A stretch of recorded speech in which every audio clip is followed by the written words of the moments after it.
FYSAH.net Rooftop Sessions, another product of Coolout Network. It's your man, Tariq Sahali, here with the world-renowned and sonically vibrant FYSAH.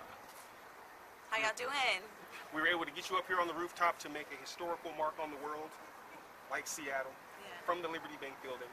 I'm not sure if you realize what's happening here, but it's I do realize what's happening here, and I'm happy to be a part of it. So I noticed that, we're bringing and keeping culture here in this area. I was born here, raised here, and I think it's important. Things are changing in this community, and it's good to see people trying to, bring the community together and bring art and culture around it. So it's the funny thing about the black community in Seattle. It's almost like we're magnetic. No matter where you put us, if we get close enough, just click into place. It might rub off on you. It's gonna happen. The cool. And so now that we have you up here at the Liberty Bank on the rooftop, we have a series of questions. You can consider it a pop quiz. You can consider it the review of your life to see if you even make it into heaven. Or you can just answer the damn questions. I'll do my best to answer the questions. It's one of those. Yes. And so if you could, just for the people at home and around the world, go ahead and introduce yourself to everyone else. My name is FYSAH. I'm a singer-songwriter from Seattle. I play guitar, I do electronic music. I consider myself a multi-genre kind of artist. I do all types of music, and I'm going to be sharing some of my acoustic music tonight, as well as some of the electronic music that I've been putting out over the past few years. So it's going to be a nice blend of a lot of the different types of music that I've done, and Awesome. So being adept to multiple genres of music, what would you consider your main accomplishment to be thus far? I think that's quite the accomplishment in itself. Just being able to have almost the bravery to try something different and do something different. I think a lot of times artists pigeonhole themselves to one type of music, and it's nice to be able to try different things, and that's what I like to do with my career and what I've done. And I think that's a pretty big accomplishment. I've put out 3 different albums. That's it's like giving birth to children, I guess. It's a lot of work. It's just that once you put them out there, you just kind of neglect them after a while. I guess, I don't know. So literally, it's like intrusion.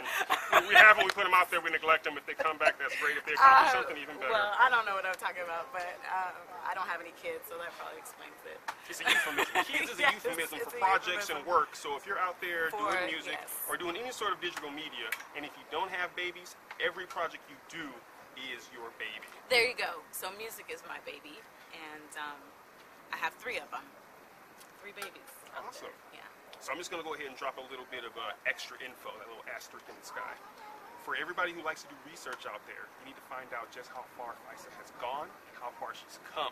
Because when she says she's transcended genres, she's serious. She's famous on the baby front. She's got some good children's songs out there. I'm not bullshitting. She's famous on the, that middle tier young adult scene, that electronic music scene. We got high schoolers that are bumping her music. I kid you not. And then on top of that, we have straight up old fogies like myself who have a couple of albums who love all of the original music and the covers. So we'll actually show you a little bit of her Waterfalls rendition when we get a chance.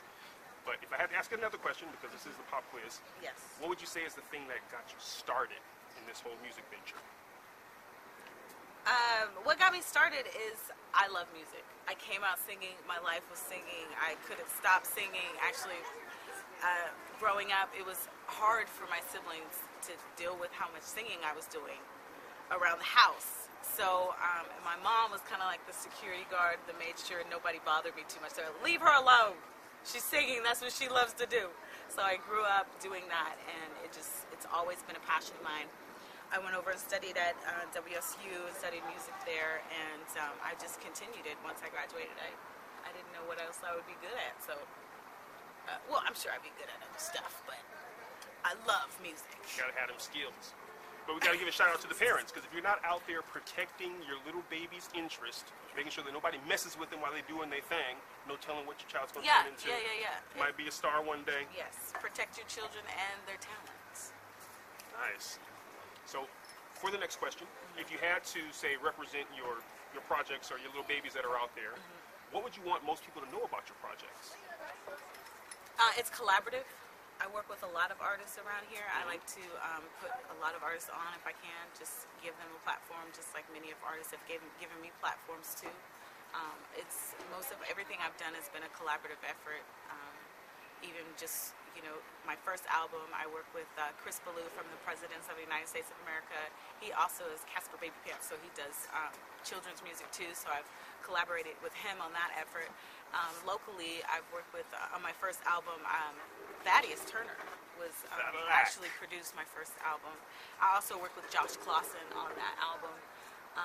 And my second album was between me and Delisle, who is an electronic artist. He's just like, sometimes you meet a producer and you're like, this guy's sick, and you just want to get on with what he's doing. So that's where that whole album came off. I actually wrote all the songs acoustic first, and he helped me change them into into electronic dance tunes. It was really kind of beautiful where it came from. Starting on the guitar and then moving into like this whole full production and sound, and and just turning an acoustic song into a headbanger was just amazing for me. I really appreciate that.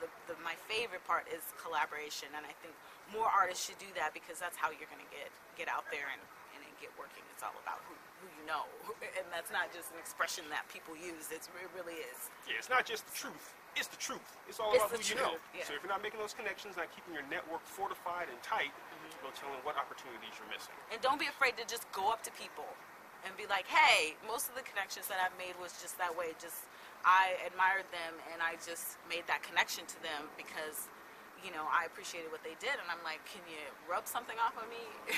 Just like even the littlest bit. So, yeah, don't be afraid to reach out to other artists that you admire, and see if they're open to collaborating with you. Even if you think they're out of touch, you'd be surprised, who you can work with just that way. So take the chance, make that connection. Take the chance, exactly.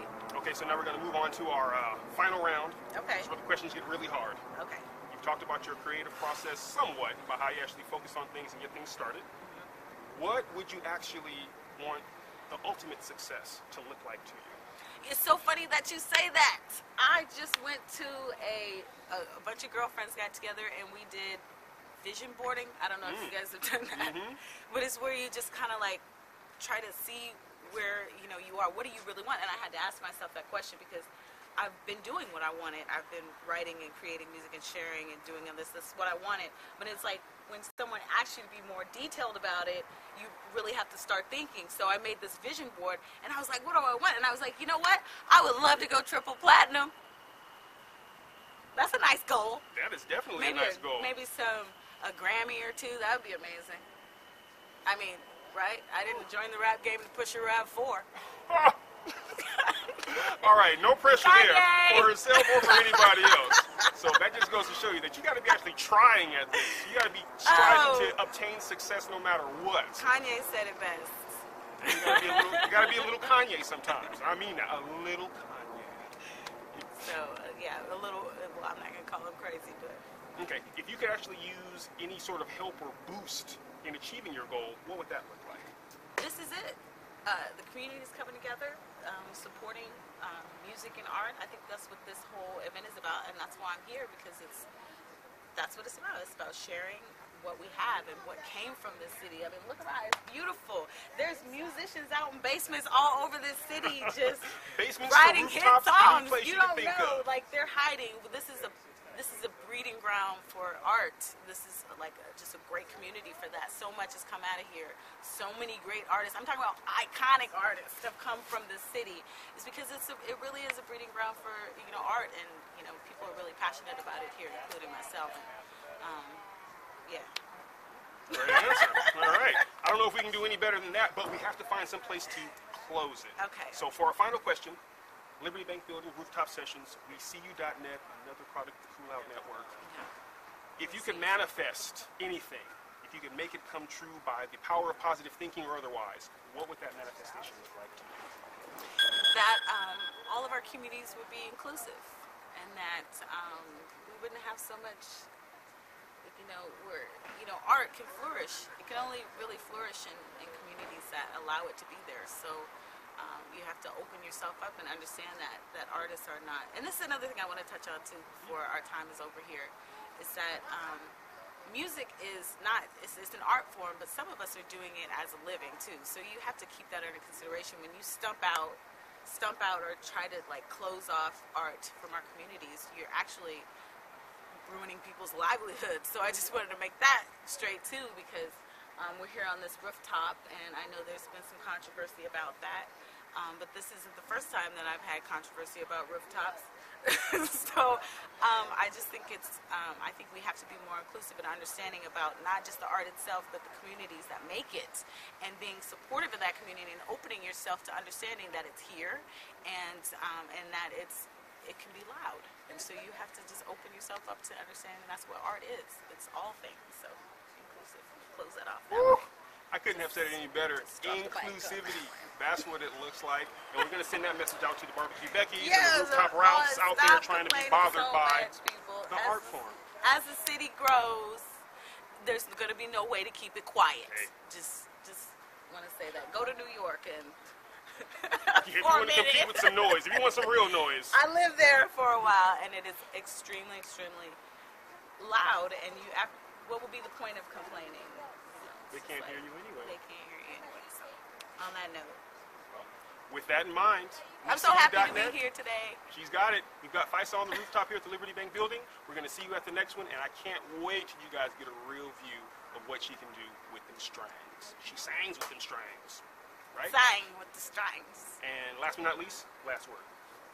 I love you guys. I love Seattle, and I wish us all the best, and take care of each other.